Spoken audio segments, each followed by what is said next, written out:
Las consecuencias. La Revolución Mexicana de 1910 para algunos fue el movimiento social armado que requería nuestro país, derivado del contraste entre el cúmulo de miseria generalizada y los privilegios y beneficios de la élite en el poder. Los alzados consideraron que la apertura de un nuevo gobierno, así como el logro de la libertad, la igualdad y la seguridad, solo se obtendría a través del uso de las armas, sin importar que se tuvieran que matar entre sí hermanos mexicanos.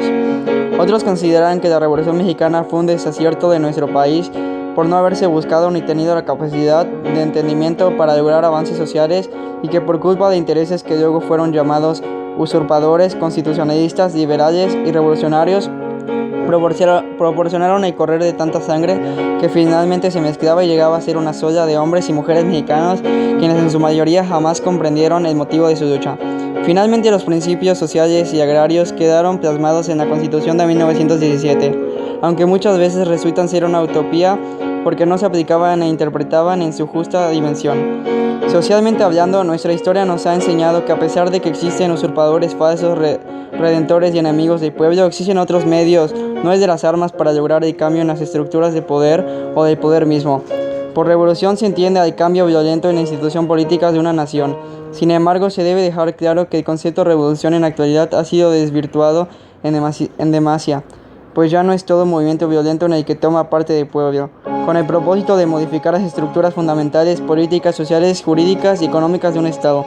Actualmente en nuestro medio político el término revolución se presenta como la forma de actuar y justificar. Causas.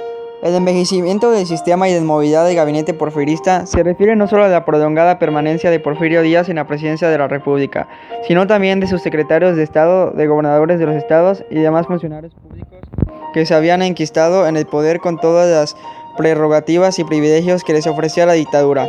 Para darnos una idea, el ministro más joven tenía 60 años de edad y por lo menos 20 años en el puesto. En 1910, Porfirio Díaz tenía ya 80 años de edad. La mayoría de sus colaboradores estaban también muy viejos y solo se sustituían a los que morían, como en el caso del gobernador de Sinaloa, Francisco Cañedo, que fallece en 1909, al cual le sucede por imposición de Diego Redo, partidario de Díaz.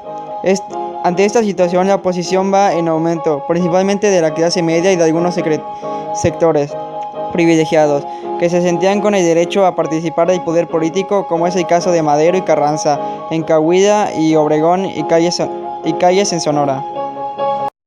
Principales hechos. En 1910, Porfirio Díaz se reeligió por séptima vez después de encarcelar al candidato opositor Francisco Madero. Pero al salir de prisión hizo un llamado a la rebelión nacional. Fue seguido por líderes populares como Pancho Villa y Emiliano Zapata. Al verse acorralado, Porfirio Díaz renunció el 25 de mayo de 1911 y huyó a Europa.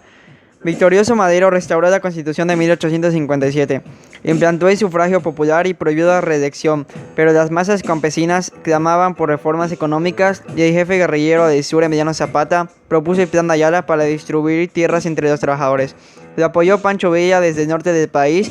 Mientras tanto, los sectores conservadores apoyaron al ministro Victoriano Huerta, quien traicionó a Madero y lo mandó a asesinar en 1913. Después de 2 años de caos político y social, a fines de 1915 tomó el poder Venustiano Carranza, quien en 1917 promulgó la Constitución de Querétaro, donde se implantaban importantes reformas como la jornada laboral de 8 horas, la indemnización por accidentes de trabajo, la libertad de creencias, la reforma agraria y la nacionalización del petróleo.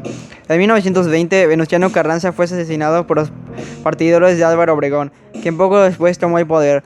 Para muchos, la muerte de Carranza marca el fin de la Revolución Mexicana. Sin embargo, los conatos de violencia continuaron hasta que en 1934 llegó al gobierno don Lázaro Cárdenas e hizo realidad la reforma agraria y la expropiación de los yacimientos petroleros.